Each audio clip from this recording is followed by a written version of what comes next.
Assalamualaikum warahmatullahi wabarakatuh. Baik, seterusnya kita tengok latihan buku aktiviti muka surat 61 dan muka surat 62 ya.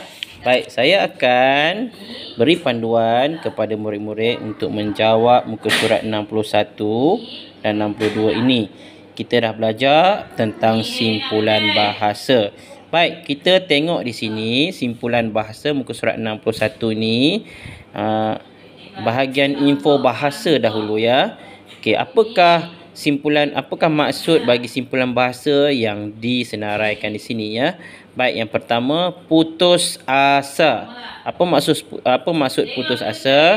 Tidak menaruh harapan akan berjaya. Mana kalau belajar, contohnya kan, kita tak boleh jadi orang yang berputus asa. Kenapa? Contoh kata kita belajar dan kita gagal dan kita tidak mahu belajar dah. Itu namanya putus asa. Okey. Jadi kita tidak mahu putus asa. Baik, yang kedua, perut kosong. Maksudnya ialah lapar ya.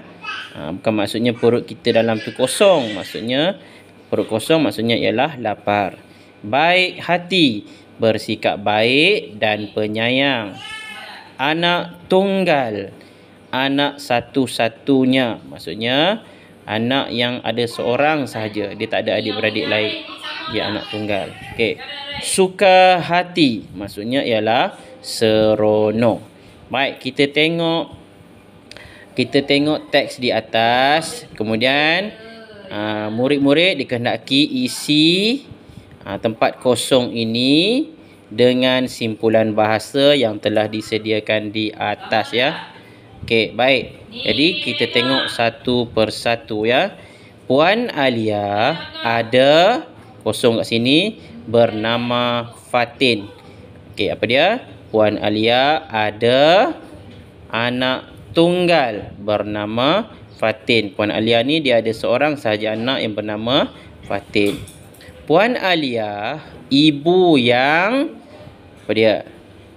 Ibu yang baik hati. Ibu yang bagus, yang baik hati.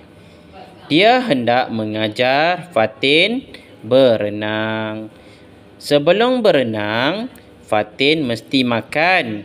Kita tidak boleh berenang dengan apa?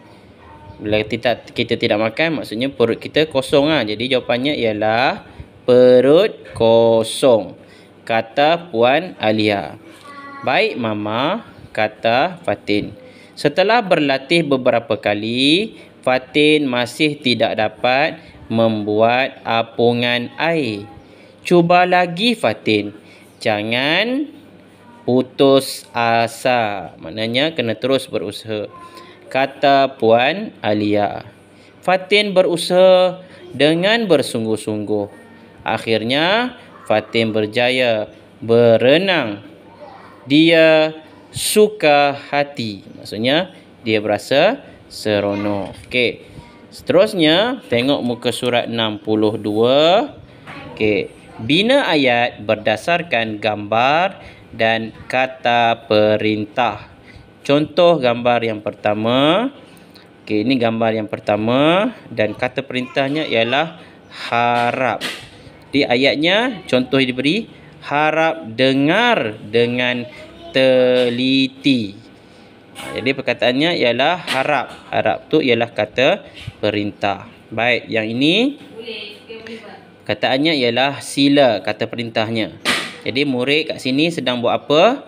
Sedang beratur. Jadi tulis kat sini contoh mudah saja. Sila beratur murid-murid. Okey. Gambar yang ketiga.